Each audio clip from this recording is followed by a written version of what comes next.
శాసనసభ నియోజకవర్గాలు డోర్నకల్, మహబూబాబాద్, పాలకుర్తి, ములుగు, ఇల్లందులో కూడా 2 మండలాలు. దీనికి సంబంధించి 30, 31 ఈరోజు 2 తారీఖు వివిధ సందర్భాలలో కురిసిన అత్యధిక వర్షపాతం దాదాపుగా 28 సెంటీమీటర్లు. అధికారులు అప్రమత్తంగా ఉండడం, ప్రభుత్వ ఆదేశాలు ఎప్పటికప్పుడు చీఫ్ సెక్రటరీ, డీజీపీ ద్వారా అందించడంతో ప్రభుత్వం చేపట్టిన సహాయక చర్యల వల్ల వీలైనంత తక్కువ నష్టం జరగడానికి ప్రభుత్వం ప్రయత్నం చేసింది. అయినా దురదృష్టవశాత్తు ఈ జిల్లా ప్రాంతంలో వాళ్ళందరి కుర్చీలు ఉన్నాయి, కుర్చీలు కానీ చూడండి,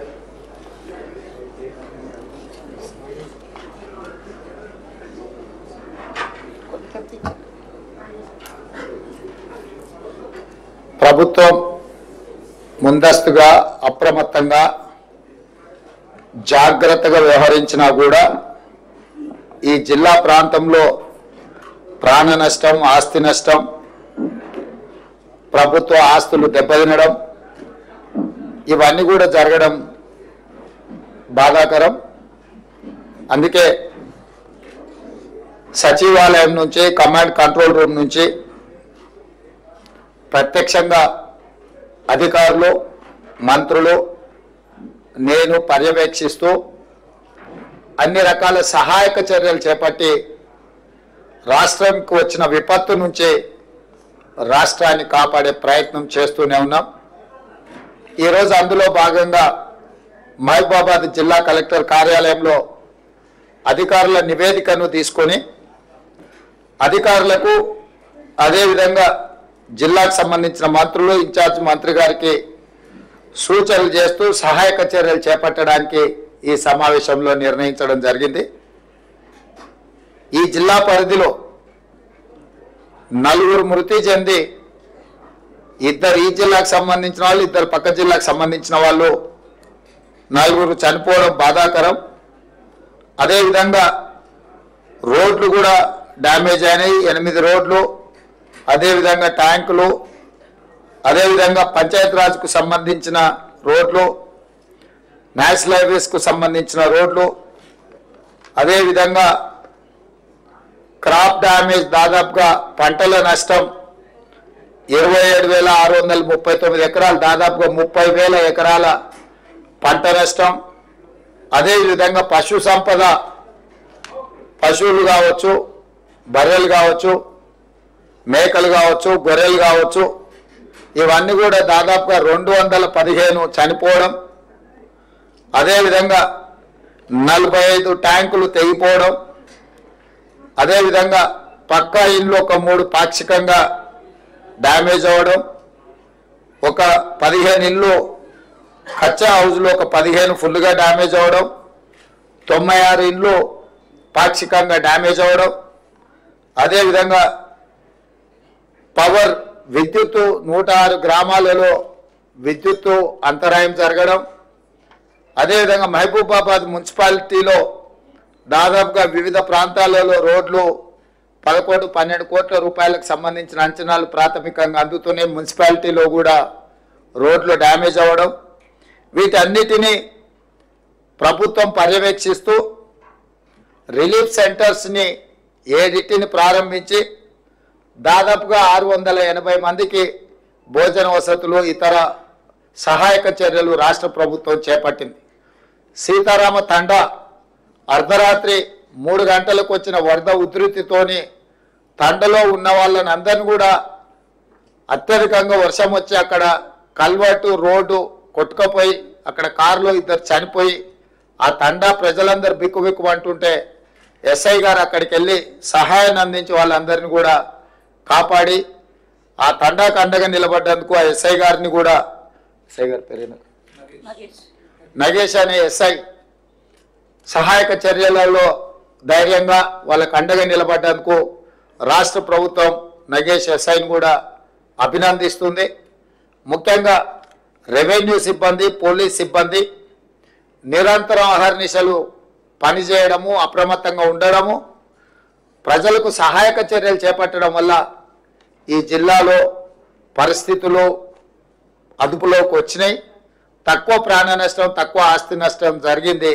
అందుకే రెవెన్యూ అదేవిధంగా పోలీస్ అధికారులను, సిబ్బందిని నేను అభినందిస్తున్నా. అదే సమయంలో చనిపోయిన కుటుంబాలకు, ప్రతి కుటుంబానికి, చనిపోయిన ప్రతి వ్యక్తికి 5 లక్షల రూపాయల నష్టపరిహారం ఇవ్వాలి అని ఈరోజు ప్రభుత్వం నిర్ణయం తీసుకున్నది. నేను కలెక్టర్ గారికి, ఇన్ఛార్జ్ మినిస్టర్ గారికి ఆదేశాలు ఇస్తున్నా. తక్షణమే ఆ కుటుంబాలకు ఆ సహాయక చర్యలు అందించే విధంగా చేపట్టాలి. అదేవిధంగా కారేపల్లికి సంబంధించిన ఒక సైంటిస్ట్ వాళ్ళ తండ్రి చనిపోవడం, ఆ కుటుంబాన్ని నేను ప్రత్యక్షంగా ఇప్పుడు పరామర్శించి వాళ్ళ ఇల్లు కూడా కట్టుకునే పరిస్థితి లేదు, ఆ కుటుంబానికి ఇందిరమ్మ ఇల్లు ఒకటి మంజూరు చేయమని కూడా అధికారులకు అదేవిధంగా మంత్రి గారికి సూచన చేయడం జరిగింది. ఇక్కడ 3 తండాలు, మర్పేడ మండలానికి సంబంధించి 3 తండాలు ఎప్పుడు అధిక వర్షం వచ్చినా దాని ప్రభావానికి లోనవుతున్నాయి. కాబట్టి కలెక్టర్ గారికి నేను ఆదేశాలు ఇస్తున్నా. ఆ 3 తండాలను సురక్షితమైన ప్రాంతానికి తరలించి ఒక కాలనీని తయారు చేసి ఒకే దగ్గర వాళ్ళందరికీ ఇండ్ల పట్టాలు ఇవ్వడమే కాకుండా వాళ్ళందరికీ ఇందిరమ్మ ఇండ్లు ఇచ్చి ఒక మంచి కాలనీని ఒక ఆదర్శ కాలనీగా తీర్చిదిద్ది వాళ్ళకి అన్ని మౌలిక వసతులు ఏర్పాటు చేసే విధంగా ప్రతిపాదనలు తీసుకొని వచ్చి జిల్లా మంత్రులు, ఇన్ఛార్జ్ మంత్రి గారి ద్వారా ప్రభుత్వం అనుమతి తీసుకొని తక్షణమే ఆ పనులను చేపట్టాల్సిందిగా నేను సూచన చేస్తున్నా. దాని మీద కూడా నివేదికలు తయారు చేసుకోవాలి. అదేవిధంగా ఈ పశు సంపద ఏదైతే చనిపోయిందో పశువులకు 50,000 రూపాయలు మనం ఇస్తున్నాం నష్టపరిహారం, గొర్రెలకు, మేకలకు 5,000 రూపాయలు నష్టపరిహారం ఇస్తున్నాము. తక్షణమే ఆ నష్టపరిహారాన్ని కూడా అంచనా వేసి అగ్రికల్చర్ అండ్ రెవెన్యూ సిబ్బంది వాళ్ళు వెళ్ళి ఈ నష్టాన్ని కూడా ఏం జరిగిందో యానిమల్ హస్బెండరీ డిపార్ట్మెంట్ను కూడా ఇన్వాల్వ్ చేసి ఈ నివేదికలు తయారు చేసి వాళ్ళకి నష్టపరిహారం ఇవ్వండి. అదేవిధంగా దాదాపుగా 30,000 ఎకరాల పంట నష్టం అంటున్నారు. అగ్రికల్చర్ సిబ్బందిని కూడా గ్రామాలకు వెళ్ళి ఇంకా ఏమైనా అధికంగా ఉందా, ప్రజలకు ఏం నష్టం జరిగింది, రైతులకు తక్షణమే చూసి ప్రతి ఎకరాకు 10,000 రూపాయల నష్టపరిహారానికి ప్రతిపాదనలు పంపించి తక్షణమే సహాయక చర్యలను కూడా చేపట్టండి. అదేవిధంగా ఇప్పుడు ఈ రోడ్లకు సంబంధించి కానీ, హౌజెస్కు సంబంధించి కానీ ప్రధానమంత్రి ఆవాస్ యోజన కింద ఇట్లా ప్రమాదాలు జరిగినప్పుడు ఈ ఇండ్లు పోతే కేంద్ర ప్రభుత్వం నుంచి కూడా మనము నష్ట సహాయాన్ని వాళ్ళకు సహకారం అందించడానికి నివేదికలు పంపించవచ్చు. కేంద్ర ప్రభుత్వం నుంచి కూడా ఏమేమి మనము నష్టపరిహారం దీనికి పొందవచ్చో నివేదికలు తయారు చేయండి. కేంద్ర ప్రభుత్వానికి కూడా నివేదించడానికి మనం నిన్ననే ప్రధానమంత్రి గారికి లేఖ రాష్ట్రము తెలంగాణ రాష్ట్రంలో వచ్చిన ఈ ఉపద్రవము జాతీయ విపత్తుగా ప్రకటించాలి. తక్షణమే 5,438 కోట్ల రూపాయల నష్టం జరిగిందని తాత్కాలిక అంచనా రాష్ట్ర ప్రభుత్వ యంత్రాంగం అంచనా వేసిండ్రు. ఈ అంచనాను పరిగణలోకి తీసుకొని 2,000 కోట్ల రూపాయలు తక్షణమే తెలంగాణ రాష్ట్రానికి విడుదల చేయండి. అదేవిధంగా ఈ తెలంగాణ రాష్ట్రంలో జరిగిన నష్టాన్ని, ప్రాణ నష్టాన్ని, ఆస్తి నష్టాన్ని చూడడానికి ప్రధానమంత్రి గారిని కూడా ఆహ్వానించడం. ఎందుకంటే ప్రధానమంత్రి గారు ప్రత్యక్షంగా తెలంగాణ రాష్ట్రంలో జరిగిన నష్టాన్ని పరిశీలిస్తే వారు అధికంగా నిధులు ఇచ్చే తెలంగాణ రాష్ట్రాన్ని ఆదుకోవడానికి అవకాశం ఉంటుంది. కాబట్టి తెలంగాణ రాష్ట్ర ప్రభుత్వం తరఫున ప్రధానమంత్రి గారిని కూడా మనం ఆహ్వానించడం జరిగింది. ఒకవేళ వారి పర్యటనకు వస్తే వారికి నివేదికలు అందించడానికి మహబూబాబాద్ జిల్లాలో జరిగిన అంచనాలను పూర్తి స్థాయిలో నివేదికలు తయారు చేసి ప్రభుత్వానికి పంపాల్సిందిగా ఈరోజు నేను కలెక్టర్ గారికి ఆదేశాలు జారీ చేయడం జరుగుతుంది. అదేవిధంగా ఇప్పుడు మీరు ఇచ్చిన నివేదిక చాలా వరకు డీటెయిల్గా ఉన్నది. ఇప్పుడు జరిగిన నష్టాన్ని మీరు ఒక కోణంలో చెప్పారు, కానీ వాస్తవంగా ఇప్పుడు వర్షం తగ్గడం, వరదలు తగ్గడం, వరదలు నియంత్రణలోకి రావడము, ఇప్పుడు విష జ్వరాలు ప్రబలే అంటు రోగాలు పెరిగే ప్రమాదం ఉంది. ఇప్పుడు నిజమైన సేవా కార్యక్రమాలు మొదలు పెట్టాలి. మెడికల్ అండ్ హెల్త్ డిపార్ట్మెంట్ని తక్షణమే తండాలు కానీ, గ్రామాలు కానీ, లేకపోతే మహబూబాబాద్ మున్సిపాలిటీలో కానీ బురద ఏదైతే వచ్చిందో వరదల వల్ల తక్షణమే ఆ బురదను తొలగించడానికి అవసరమైన సహాయక చర్యలు రెవెన్యూ సిబ్బంది, ఇతర శాఖల సిబ్బంది, మున్సిపల్ శాఖ సిబ్బంది తక్షణమే సహాయక చర్యలలో పాల్గొనాలి.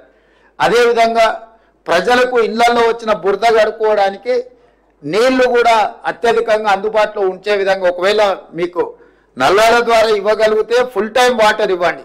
అట్లా లేకపోతే ట్యాంకర్ల ద్వారా నీటిని ఇస్తే ప్రజలు ఆ బురదంతా కడుక్కోవడానికి అవకాశం ఉంటుంది.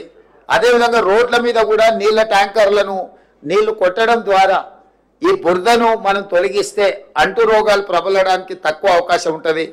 ఈ క్లీన్ చేసిన తర్వాత బ్లీచింగ్ పౌడర్ కానీ దోమలు రాకుండా దోమల నివారణ చర్యలు ఏమేమి తీసుకోవాలనో సంబంధిత శాఖ అధికారులను మెడికల్ హెల్త్ అండ్ మున్సిపల్ శాఖకు సంబంధించిన అధికారులను కూడా అప్రమత్తం చేసి ఇతర ప్రాంతాల నుంచి ఎవరైనా అధికారులు ఉంటే కూడా అవసరమైతే అత్యవసరంగా ఇటు వాళ్ళని తెచ్చుకొని వాళ్ళని కూడా మీరు వినియోగించుకొని ఈ సహాయక చర్యలలో కూడా మీరు పాల్గొనాలి.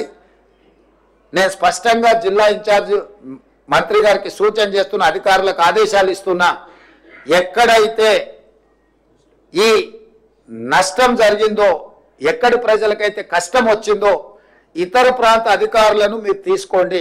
పోలీస్ సిబ్బంది కూడా నేను సూచన చేస్తున్నా. ఇతర పోలీస్ స్టేషన్లలో ఉన్న సిబ్బందిని కొంత మేరకు ఐజీ గారికి కూడా నేను ఆదేశాలు ఇస్తున్నా. మీరు అవసరమైన మేరకు పోలీసులను అంటే అత్యవసరంగా ఏమైనా అవసరమైతే వాళ్ళని డిప్లాయ్ చేసి ప్రజలకు కంప్లీట్గా అందుబాటులో ఉండి వాళ్లకు సహాయక చర్యలు చేపట్టడానికి అవసరమైన సహకారాన్ని రెవెన్యూ డిపార్ట్మెంట్తో కోఆర్డినేట్ చేసుకుంటూ లోకల్గా మీరు పర్యవేక్షించాల్సిన అవసరం ఉన్నది. దాని మీద కూడా మీరు ప్రత్యేకంగా దృష్టి పెట్టండి.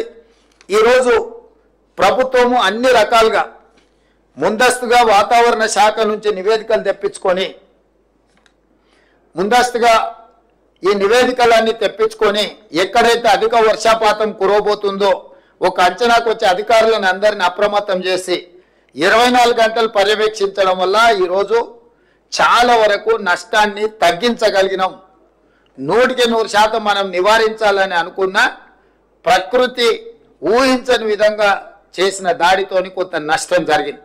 నష్టం జరిగిన వాళ్ళకి ఇప్పుడు సహాయాన్ని అందించే కార్యక్రమం ప్రభుత్వం చేపడుతుంది. అదేవిధంగా చాలా దగ్గరలో విద్యుత్ లైన్లు కూలిపోయినాయి. వాటిని ఎంబడే విద్యుత్ శాఖ వాళ్ళు కూడా రిస్టోర్ చేయాలి. టెంపరీ రిస్టోరేషన్ ఒక భాగము, పర్మనెంట్గా ఇప్పుడే నేను అక్కడ మీరు డిస్ప్లేలో చూసిన ఒక సబ్స్టేషన్లకు మొత్తం నీళ్ళు వచ్చినాయి. 33/11 kVA సబ్స్టేషన్ అనుకుంటా. తక్షణమే విద్యుత్ శాఖ కూడా దానికి సంబంధించిన పునరుద్ధరణకు అవసరమైన పోల్స్ కానీ ట్రాన్స్ఫార్మర్లు కానీ విద్యుత్ లైన్లు వేసుకోవడానికి కానీ అవసరమైన మొత్తం సామాగ్రిని మీరు సమకూర్చుకొని తక్షణమే దాన్ని కూడా మీరు పరిష్కరించుకోవాలి. ఈరోజు ఇప్పటి వరకు మీరు పూర్తి స్థాయిలో ప్రజలకు సహాయాన్ని అందించడంలో అందుబాటులో ఉన్నారు. ఇక ముందు ఈ విష జ్వరాలు కానీ ఇక్కడ జరిగిన నష్టాన్ని కానీ నష్టానికి నష్టపరిహారం ఇవ్వడానికి సంబంధించిన నివేదికలు కూడా పక్కాగా మీరు ఏర్పాటు చేసుకోవాలి. అదేవిధంగా సీతక్క చెప్పినట్టు కలెక్టరేట్లో ఎక్కడెక్కడ ప్రమాదాలు జరుగుతున్నాయి, ప్రమాదాలు జరగడానికి అవసరమైన విధంగా ఒక బ్లూ బుక్ తయారు చేసుకోండి. మీరు ఈ బ్లూ బుక్లో గతంలో జరిగిన ప్రమాదాలు, ఆ ప్రమాదాలకు మీరు చేపట్టిన సహాయక చర్యలు, భవిష్యత్తులో ఏమైనా జరగబోతుందా అనే దాని మీద కూడా కలెక్టరేట్లో ఒక నివేదిక పర్మనెంట్గా పెడితే రాబోయే బదిలీ మీద కొత్తగా వచ్చే అధికారులకు ఎప్పటికీ ఆ నివేదిక అందుబాటులో ఉంటుంది. ఎప్పుడైనా ఇట్లాంటి వాతావరణం ఉందంటే ఆ బుక్ రెఫరెన్స్ కింద పనికొస్తుంది. కాబట్టి మీరు దాన్ని కూడా ఒక నివేదిక మీ దగ్గర పక్కాగా తయారు చేసుకోవడానికి కూడా మీరు అన్ని ఏర్పాట్లు చేసుకోండి. దాంతో ఏమైందంటే ఎంబడెంబడే మనము ఎలాంటి సహాయక చర్యలు చేపట్టాలనో కూడా తర్వాత వచ్చే అధికారులు కానీ తర్వాత వచ్చే ప్రమాదాలు కానీ ఉంటాయి. చివరగా ఈ మహబూబాబాద్లో చాలా చెరువులు ఆక్రమించుకున్నారని స్థానిక ఎమ్మెల్యే గారు చెప్పారు. నేను స్పష్టంగా అధికారులకు, ఇరిగేషన్ అధికారులకు, అగ్రికల్చర్ అధికారులకు, మున్సిపల్ అధికారులకు, మొత్తంగా కలెక్టర్లకు నేను ఆదేశాలు ఇస్తున్నా.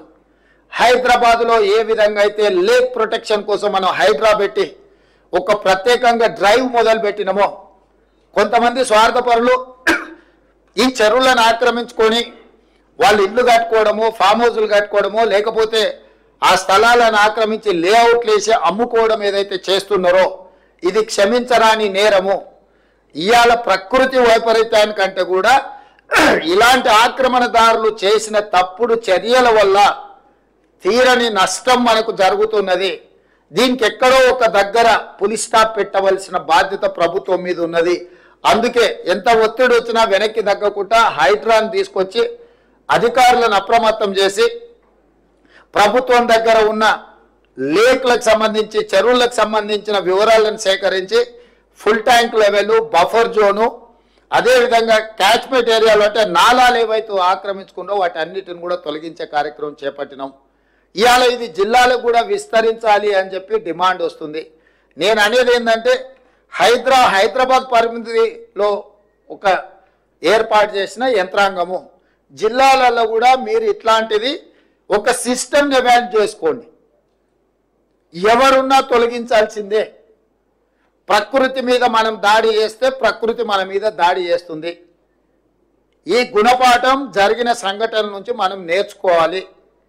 మనిషి అని వాడికి ఆలోచన చేసే శక్తి ఉంది కాబట్టి ప్రకృతిని మనం చెరపట్టాలని చూస్తే ఆ ప్రకృతి ప్రకోపిస్తే ఏం జరుగుతో మనం కళ్ళతో చూస్తున్నాము. అది ఉత్తరాఖండ్ కావచ్చు, లేకపోతే తెలంగాణ కావచ్చు, విజయవాడ కావచ్చు, లేకపోతే హైదరాబాద్ కావచ్చు. ఎక్కడైనా ప్రకృతి మీద మనం దాడి చేస్తే అది తప్పకుండా దాని యొక్క దుష్ఫలితాలు మనం చవి చూడవలసిన పరిస్థితి ఉంది. అందుకే నేను స్పష్టంగా అధికారులకు ఆదేశాలు ఇస్తున్నా. నేను ఎంక్వైరీ కూడా ఆర్డర్ చేస్తా. రాష్ట్రం మొత్తం మీద కూడా చెరువుల ఆక్రమణ మీద స్పెషల్ డ్రైవ్ చేపడతా. ఎవరైనా వాళ్ళు ప్రజాప్రతినిధులు అయి ఉండొచ్చు, లేకపోతే ఇతరులు అయి ఉండొచ్చు, లేకపోతే సమాజంలో బాగా ఇన్ఫ్లుయెన్స్ ఉన్న వాళ్ళు అయి ఉండొచ్చు. మీరు ఇట్లాంటివి ఏమైనా చేస్తే మీరే స్వయంగా వాటిని సరెండర్ చేస్తే అది మీకు గౌరవంగా ఉంటుంది, ప్రభుత్వానికి వెసులుబాటుగా ఉంటుంది. అట్లా కాకుండా ఏదైనా జరిగితే మాత్రం ప్రభుత్వం కఠినంగా చర్యలు తీసుకోవడానికి వెనక్కి తగ్గదు. ఏ ఒత్తిడి వచ్చినాయి ప్రభుత్వం తట్టుకోవడానికి సిద్ధంగా ఉన్నది. ఇట్లాంటి విషయాలల్లో ఎక్కడ కూడా ప్రభుత్వము వెనక్కి తగ్గదు. కాబట్టి ఈనాడు ఈ చెరువులకు సంబంధించి, కుంటలకు సంబంధించి, కాలువలకు సంబంధించి, నాలాలకు సంబంధించి స్పష్టమైన చర్యలు తీసుకోవాల్సిన అవసరం ఉన్నది. అందుకే కలెక్టర్ గారికి నేను ఆదేశాలు ఇస్తున్నా. మీ పరిధిలో ముఖ్యంగా మహబూబాబాద్లో ఈ చెరువుల ఆక్రమణ కూడా అధికారిక రికార్డులను మీరు ఒక్కసారి సమీక్షించుకొని ఈ ఆక్రమణలకు సహకరించిన అధికారుల మీద కూడా చర్యలు తీసుకోవాల్సిన అవసరం ఉన్నది. దీన్ని కూడా దృష్టిలో పెట్టుకొని వరంగల్ మీద కూడా ప్రత్యేకమైన దృష్టి పెట్టేది ఉన్నది. ఎందుకంటే చిన్న వర్షం వచ్చినా వరంగల్ పట్టణం అంతా ముంపుకు గురవుతుంది. మేము కొన్ని చర్యలు చేపట్టడం వల్ల గత 3 రోజులుగా అత్యధిక వర్షాలు వచ్చినా హైదరాబాద్లో కొంత నియంత్రించగలిగినాము. నాలాల ఎంక్రోచ్మెంట్ రామ్నగర్లో ఒక్క నాలా ఎంక్రోచ్మెంట్ తొలగిస్తే నా రామ్నగర్ ఏరియా మొత్తం వరదలో మునిగిపోకుండా ఈరోజు ఆ రామ్నగర్ ప్రజల్ని కాపాడగలిగినాం. అంటే ఒక్క నాలా తొలగిస్తేనే ఇంత సహాయము జరిగింది. కాబట్టి నాలాల ఆక్రమణను కూడా ప్రభుత్వం ఉపేక్షించదు. మీరు కూడా జిల్లాలలో, నేను ఇవాళ మహబూబాబాద్ వరంగల్కి చెప్పట్లేదు, తెలంగాణ రాష్ట్రంలో ఉన్న అన్ని జిల్లా కలెక్టరేట్లకు ఈ నుంచి నేను ఆదేశాలు ఇస్తున్నా. మీ ప్రాంతాలలో ఎక్కడైనా చెరువులు కానీ నాలాలు కానీ ఆక్రమించుకుంటే మీరు మొత్తం వాటిని లిస్ట్ అవుట్ చేయండి. కోర్టులలో ఏమైనా పెండింగ్ కేసులు ఉంటే ఆ కేసులను కూడా పరిష్కరించుకోవడానికి ప్రత్యేకమైన న్యాయవాదులను నియమించుకోండి. ఉమ్మడి రాష్ట్రంలో కంటే కూడా గత 10 సంవత్సరాలలో ఈ దుర్మార్గాలు విపరీతంగా పెరిగిపోయినాయి. అధికారాన్ని అడ్డం పెట్టుకొని అడ్డగోలుగా ఇట్లాంటివి ఆక్రమించుకున్నారు. నేను నిన్న ఖమ్మంలో తిరుగుతుంటే ఎవరున్నా అక్కడున్న మాజీ మంత్రి ఆక్రమించుకొని మొత్తం కాలువలే ఆక్రమించుకున్నాడు. ఆ నీళ్ళంతా ఖమ్మం ఊరి మీదకి వచ్చి పడి ఖమ్మం ఊరంతా మునగడానికి ఆ మాజీ మంత్రి గారే కారణం అని నాకు ఫిర్యాదు వచ్చింది. వీటిని వాస్తవాలను పరిశీలించి దాని మీద కఠినమైన చర్యలు తీసుకోవడానికి అవసరమైన చర్యలు చేపట్టాలని చెప్పి రెవెన్యూ మంత్రి గారికి సూచన చేసిన. కలెక్టర్ గారికి కూడా, ఖమ్మం కలెక్టర్ గారికి కూడా నేను ఆదేశాలు ఇస్తున్నా. దాని రిలేటెడ్ ఇష్యూస్ ఏమున్నా అవి హైకోర్టులో ఉన్నాయా, లోయర్ కోర్టులో ఉన్నాయా, ఇతర శాఖల దగ్గర ఏమైనా మేనేజ్మెంట్ జరిగిందా, ఆ కబ్జాలకు సహకరించిన అధికారుల మీద చర్యలు తీసుకోవడానికి అవసరమైన చర్యలు తీసుకోవాలి. ప్రభుత్వం నుంచి అనుమతి తీసుకోవాలి. కోర్టులలో ఏమైనా కేసులు పెండింగ్ ఉంటే వాటి మీద కూడా స్పష్టమైన నిర్ణయం తీసుకోవాలి. ఎందుకంటే ఇంకా ఉపేక్షిస్తే ఇంకా అది మనల్ని కబలిస్తుంది.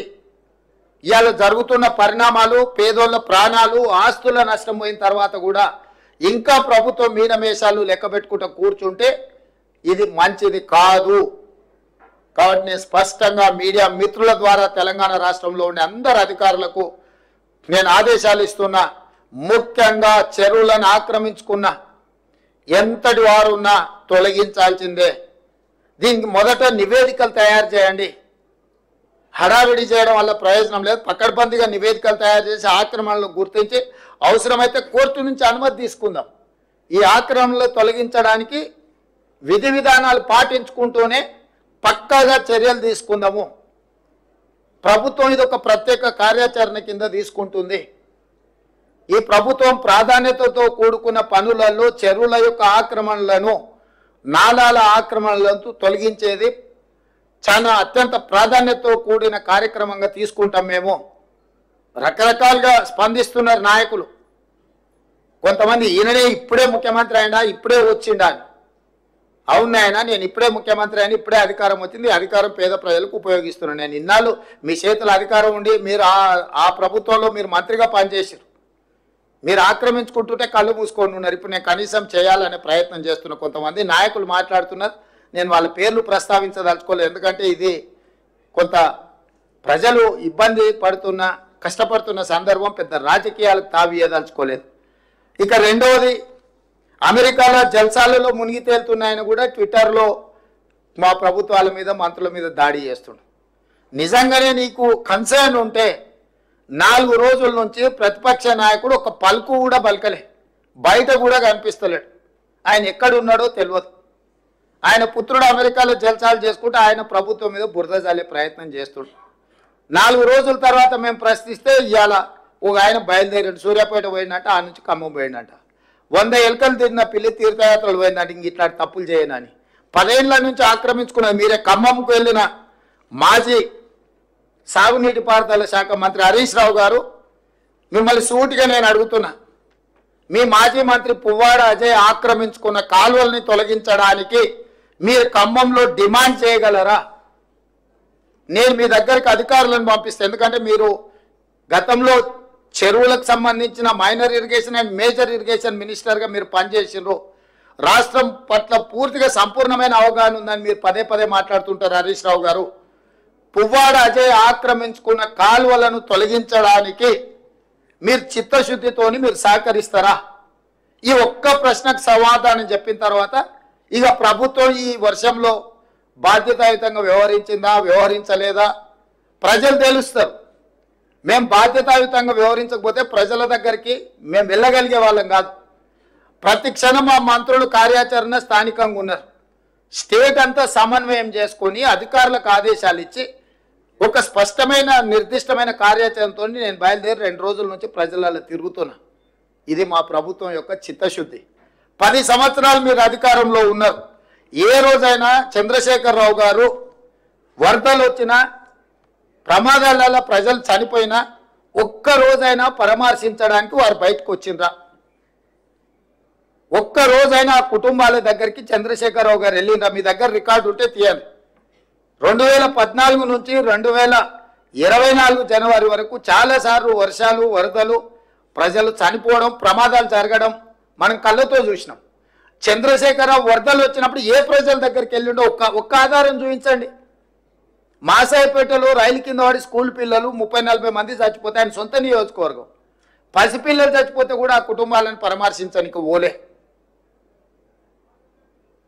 ఔటర్ రింగ్ రోడ్డు దగ్గర ఒక వెటర్నరీ డాక్టర్ని ముష్కర్లు ఎత్తుకెళ్ళి బ్రూటల్లీ రేప్ అండ్ మర్డర్ చేస్తే కూడా ఆ కుటుంబాన్ని పరామర్శించడానికి ఓలే.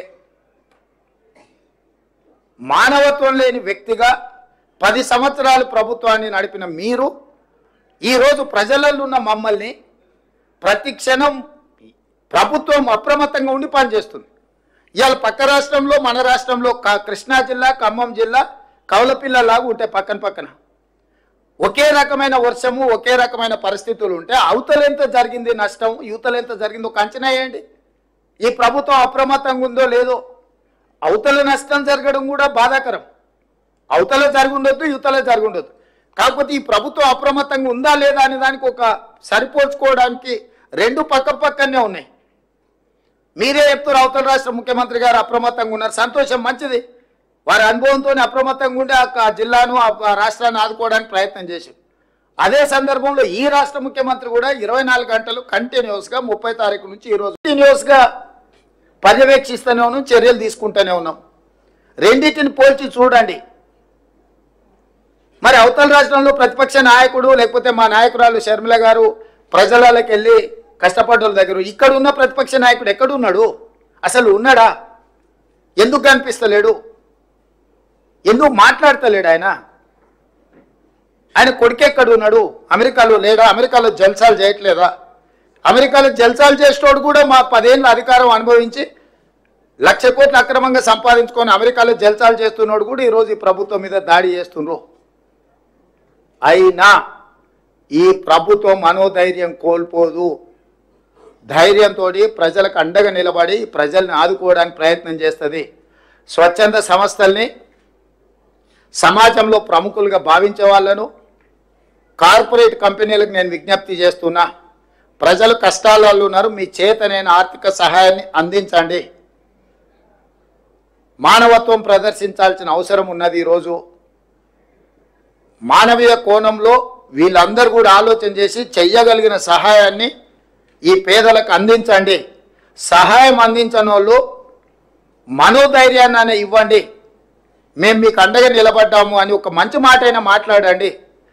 తద్వారా వాళ్ళు కొంచెం ఉపశమనం పొందుతారు. కష్టాలలో ఉన్న వాళ్ళకు ఒక ఓదార్పు కూడా కొంత వాళ్ళకు మనోధైర్యాన్ని పెంచుతుంది. కాబట్టి ఈరోజు ఈ ప్రభుత్వం అన్ని రకాలుగా ఆదుకుంటుంది, నష్టపరిహారాన్ని అందిస్తుంది. అన్ని రకాలుగా నేను అధికారులకు మళ్ళా సూచన చేస్తున్న ప్రజాప్రతినిధులు, మా ఎమ్మెల్యేలకు కూడా మురళీ నాయక్ కానీ, రామచంద్ర నాయక్ గారు కానీ, యశస్విని రెడ్డి గారు కానీ, మా నాగరాజు గారు కానీ, వేదిక మీద ఉన్న ముఖ్యమైన నాయకులకు, ఎమ్మెల్యేలకు, సీతక్కకు, ఎంపీ పార్లమెంట్ నాయకుడు బలరాం నాయక్ గారు కానీ, అదేవిధంగా కనకయ్య గారికి, క్షేత్రస్థాయిలో మీరు ఎప్పుడు ప్రజల మధ్యలో ఉండండి, తిరగండి. గండ్ర సత్యనారాయణరావు గారు ఉన్నారు. ఎమ్మెల్యేలందరికీ, ఇక్కడ ఉన్న ఎమ్మెల్యేలకు, ఎంపీకి, మంత్రులకు నా సూచన ఒకటే, ప్రజల మధ్యలోనే ఉండండి, ప్రజల దగ్గరికి వెళ్ళండి, ప్రజల కష్టాలు తెలుసుకోండి. ఆ అంశాలు అధికారుల దృష్టికి తీసుకురండి. అధికారులు ఆ విషయాలను మీరు నివేదికలుగా మార్చండి. ప్రభుత్వం నుంచి అవసరమైన అనుమతులు తీసుకొని వాళ్ళని అన్ని రకాలుగా ఆదుకోవాల్సిందిగా మీడియా మిత్రులకు కూడా నా సూచన. మీరు కూడా ఏవైతే అంశాలను ప్రస్తావిస్తున్నారో మీడియా ద్వారా వాటన్నిటిని కూడా మేము పరిగణలోకి తీసుకుంటున్నాం. ఏదైనా విషయాలు ఉంటే కూడా అధికారుల దృష్టికి మీరు తీసుకురండి. మీరు తీసుకొచ్చిన విషయాలు ప్రజలకు ఉపయోగపడితే ఎంతో కొంత సహాయం అందించడానికి ఉపయోగపడుతుంది. కాబట్టి మనందరం కలిసికట్టుగా ఇప్పుడు మనం చర్యలు చేపట్టాలి. ఇది రాజకీయాలు చేసే సందర్భం కాదు. ఈ ప్రభుత్వం రాజకీయాలు చేయదు. బురద రాజకీయాలు, వరద రాజకీయాలకు ఈ ప్రభుత్వానికి అసలు ఇట్లాంటి సందర్భాన్ని రాజకీయాలకు వాడుకోవాలన్న ఆలోచన లేదు. స్పష్టంగా ప్రజలకు మేము సహాయం అందించే చర్యల్లో ఉన్నాం. మీరు అందరు సహకరించాల్సిందిగా కోరుకుంటూ ఈ సమీక్ష సమావేశంలో పాల్గొన్న అధికారులందరికీ ఇంకా కొద్ది రోజులు మీరు అప్రమత్తంగా ఉండాలి. మీరందరూ జాగ్రత్తగా వ్యవహరించి ప్రజలకు అందుబాటులో ఉండి సహాయక చర్యలు అందించాల్సిందిగా మీకు అందరికి సూచన చేస్తూ సెలవు తీసుకుంటున్నాను.